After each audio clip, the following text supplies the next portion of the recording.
আসসালামু আলাইকুম। ওয়েবম্যানের পক্ষ থেকে আমি ওয়াহিদ বলছি। আজ আমি আপনাদেরকে দেখাবো কিভাবে আপনারা আপনারা লিঙ্ক করবেন। মানে এক্সটার্নাল লিঙ্ক বলতে আপনি এক পেজের সাথে আরেক পেজে আপনারা কিভাবে সম্পর্ক করবেন। এক্সটার্নাল লিঙ্ক হলো আপনি আপনার এই ইন্ডেক্স বা আমাদের যে এই পেজ আছে, পেজের নাম হলো প্যারাগ্রাফ অ্যান্ড মার্ক HTML। আপনি এই পেজের থেকে অন্য পেজ দিয়ে কীভাবে কানেক্ট করে আপনি CSS পার্ট কাজ করবেন, সেটাই হলো মূলত আপনার এই এক্সটার্নাল লিঙ্কের কাজ। তো আমি আপনাদেরকে এটা দেখাবো। গতভাবে আপনাদের মনে আছে আমি আপনাদেরকে দেখিয়েছিলাম কিভাবে আপনারা এই ডিপ ক্লাস এবং আইডি নিয়ে কাজ করবেন। তো আপনারা এখানে দেখতে পাচ্ছেন এগুলো আপনারা কাজ করবেন। হ্যাঁ, আজ আমি আপনাদেরকে দেখাবো কিভাবে আপনি এক্সটার্নাল কাজ করবেন। আমি আপনাদেরকে যেগুলো স্টাইল নিয়ে কাজ দেখিয়েছিলাম, মানে এটা হলো আপনার ইন্টারনাল CSS বা ইন্টারনাল স্টাইল বা স্টাইলের কাজ। আপনাদের বইয়ে স্টাইলের কাজে বেশি আছে। তবু আমি আপনাদেরকে আবার এক্সটার্নাল কিভাবে লিঙ্কগুলো করতে হয়, কিভাবে CSS এর কাজ করতে হয় সেগুলো আমি দেখাবো। তো কথা না বাড়িয়ে কাজে চলে যাই। যদি আমরা এখানে একটা এক্সটার্নাল CSS এর কাজ করতে যাই, তাহলে আমাকে একটা পেজ নিতে হবে। একটা পেজ নিলাম।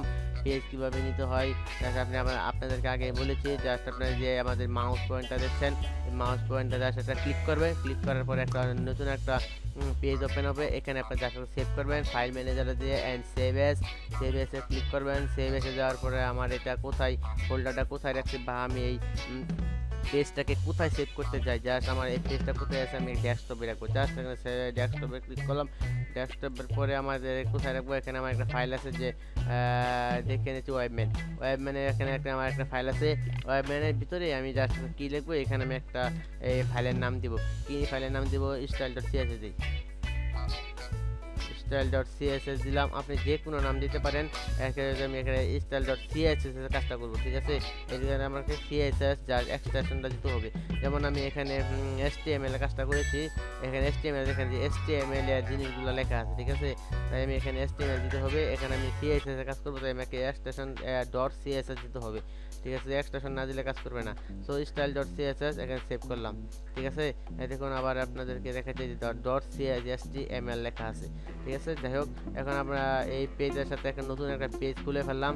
পেজ খোলার পরে যখন আমরা যদি কাজ করতে চাই, এই পেজের সাথে আমার এই পেজে লিঙ্ক করতে হবে, না এলে কাজ করবে না, ঠিক আছে।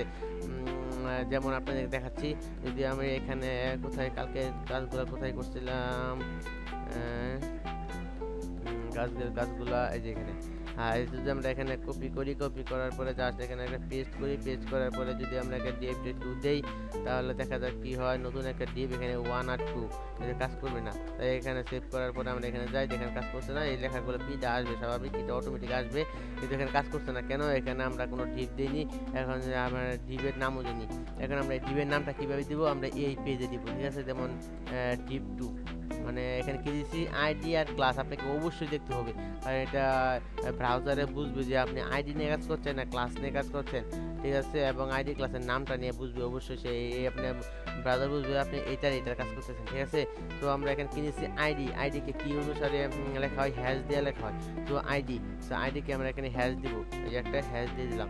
এই আইডি দেওয়ার পরে কি হয়েছে, এটা div2, ঠিক আছে। div2 div2 পরে একটা সেকেন্ড ব্র্যাকেট দিয়ে দিলাম। এখানে আমরা চলে আসলাম। div2 দেওয়ার পরে এখানে কি আমরা কালার দিব। এখানে আমরা জাস্ট এগুলোকে কি করব, না লিখে জাস্ট আমরা এগুলোকে আপনাকে যে স্টাইলগুলো করেছি, স্টাইলগুলো মূলত হবে একই না। আপনাদের দেখে যে কালার দিলাম, রেড কালারটা হবে রেড। তারপরে আপনার ব্যাকগ্রাউন্ড কালার হবে আপনার গ্রিন। ব্যাকগ্রাউন্ড কালার গ্রিন হবে। তারপরে বর্ডার রেডিয়াস হবে আপনার 10 পিক্সেল। মানে হাইট হবে আপনার 60 পিক্সেল দেই। অ্যান্ড ওয়াইড দিয়ে আপনার 100%। অ্যান্ড আর কি লাইন হাইট দিলাম আপনার 60 পিক্সেল। লাইন হাইট দিলাম আপনার 60 পিক্সেল দিচ্ছি। Line height 60 pixel. আচ্ছা, আপনারা জাস্ট আমরা সেভ করলাম। সেভ করার পরে কাজটা চলে আসবে কিনা দেখি। হ্যাঁ, দেখুন আমরা এখানে কাজ করলাম, কোনো কিছুই আসেনি। কেন আসেনি? আমরা কাজ করি যে কোথায় দেখুন, লক্ষ্য করুন, আমরা কাজ করি কিন্তু এই অন্য একটা পেজে style.css, ঠিক আছে। আমরা style.css আমরা এখানে কোনো স্টাইলে কোনো কিছু করিনি, gif2 আমরা কোনো কিছু দিইনি। আমরা কিন্তু gif2 নিয়েছিলাম, আপনাদের মনে আছে যখন আমরা gif2 নিয়েছিলাম, gif2 আমরা কিন্তু এখানে দেইনি। এটা হলো আমরা এক্সটার্নাল CSS, তাই আমরা এইখান থেকে যে নিয়েছি, এইখানে নেওয়ার জন্য আমরা এখানে একটা জাস্ট লিঙ্ক করা দিতে হবে। এখন প্রশ্ন হলো আমরা কিভাবে লিঙ্ক করব। লিঙ্ক করাটা আমি আপনাদের দেখিয়ে দিচ্ছি। তো লিঙ্ক করার জন্য আমাকে একটা লিঙ্ক লিখতে হবে। লিঙ্ক করার পরে আপনার SER মানে হার অথবা আপনার সোর্সটা দিতে হবে, মানে আপনি কোথায় রাখতে চাচ্ছেন, ঠিক আছে। অ্যান্ড হার দিতে হবে, মানে আপনার লিঙ্কটা দিতে হবে। হারটা আপনার কার সাথে আপনার লিঙ্কটা করাতে চাচ্ছেন, আপনার লিঙ্ক করাতে চাচ্ছেন style.css, ঠিক আছে। আপনি এখানে style.css, আপনি এখানে অন্য কিছু নাম দিতে পারেন, কারণ এটা আপনার ইচ্ছা মতো, কিন্তু সাধারণত style.css যদি সবাই করে এটাই আর কি বাঞ্ছনীয়, কারণ এটা সবাই ব্যবহার করে, এটা স্ট্যান্ডার্ড, ঠিক আছে। তো এটাই আপনি করবেন। আর যেহেতু আমরা এখানে প্যারাগ্রাফ অ্যান্ড mark.html, এটা মূলত আপনার index.html হয়, ঠিক আছে। এখানে আমি প্যারাগ্রাফ আর mark.html দিয়েছিলাম, তার এটাকে আমি আপনাকে চেঞ্জ করে দিচ্ছি, কারণ এটা স্ট্যান্ডার্ড কাজ করাই ভালো। রিনেম দিলাম, রিনেম দেওয়ার পরে আমরা এখানে জাস্ট index.html, ঠিক আছে। index.html, দেখুন index.html হয়ে গেছে। এন্ড সেভ করলাম। সেভ করার পরে এখানে আমরা স্টাইল দিলাম।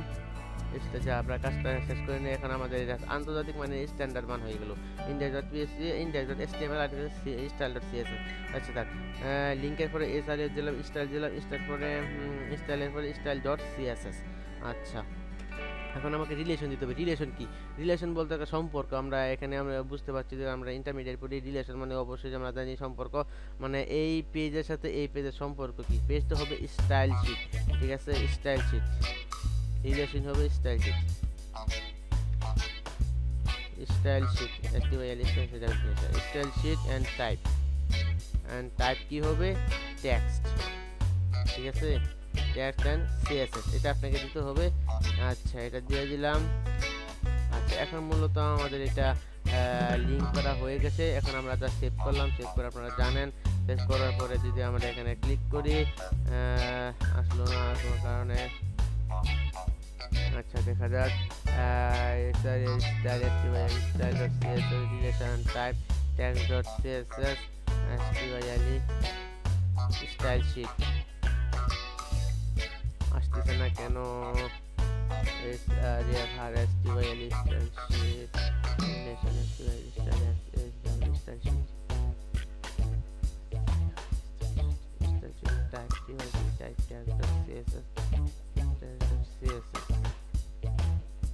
এখানে সেভ করি নাই, সেভ করার পরে আমরা যেটা লিঙ্ক করতে চাই আমরা আবার এই করে নিলাম। যদি আমরা নতুন করে যাই, নতুন করে যাওয়ার পরে যদি কি হয় দেখা যাক।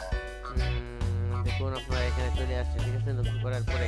তো এভাবে আপনার একটু স্টাইল করে নিই, কারণ আমাদের লেখাগুলো একটু অন্যরকম লাগছে। যদি আমরা লেখা করতে চাই তাহলে আমরা এই পেজে করতে হবে, ঠিক আছে। অ্যান্ড টেক্সট লাইন দিয়ে নেই, text line centre, colour white দিয়ে দিই, কারণ লেখাগুলো একটু সুন্দরভাবে হবে। একটু ফন্ট সাইজ দেই, ফন্ট সাইজ আপনার 20 পিক্সেল 25 পিক্সেল দিয়ে দিলাম। অ্যান্ড 40 পিক্সেল দিয়ে দিলাম। ওকে, ঠিক আছে।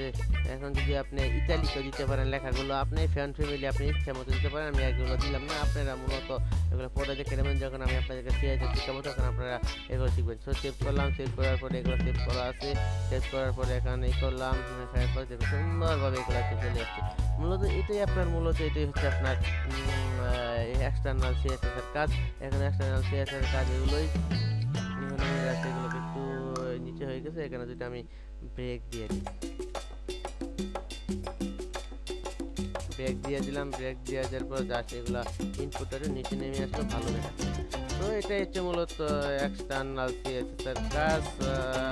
তো আজ এই পর্যন্ত, অন্য কিছু ভিডিও নিয়ে হাজির হব। যদি আপনাদের কোনো লেখাপড়ায় কোনো অন্য কিছু মানে এমন কিছু পাচ্ছেন না যেটা আপনাদের দরকার, টিচারে বলতে এগুলো আপনাদের ইম্পর্টেন্ট, তো আপনারা আমার কমেন্ট বক্সে জাস্ট লিখে দেন আমাকে, আমি আপনাদেরকে অবশ্যই যেটা দেওয়ার চেষ্টা করবো। ধন্যবাদ। আপনাদের আমার ভিডিও ভালো লাগে শেয়ার কমেন্ট করুন। করুন এবং একটা অবশ্যই সাবস্ক্রাইব করুন। তো আর কথা বলবো না, ধন্যবাদ, আসসালামু আলাইকুম।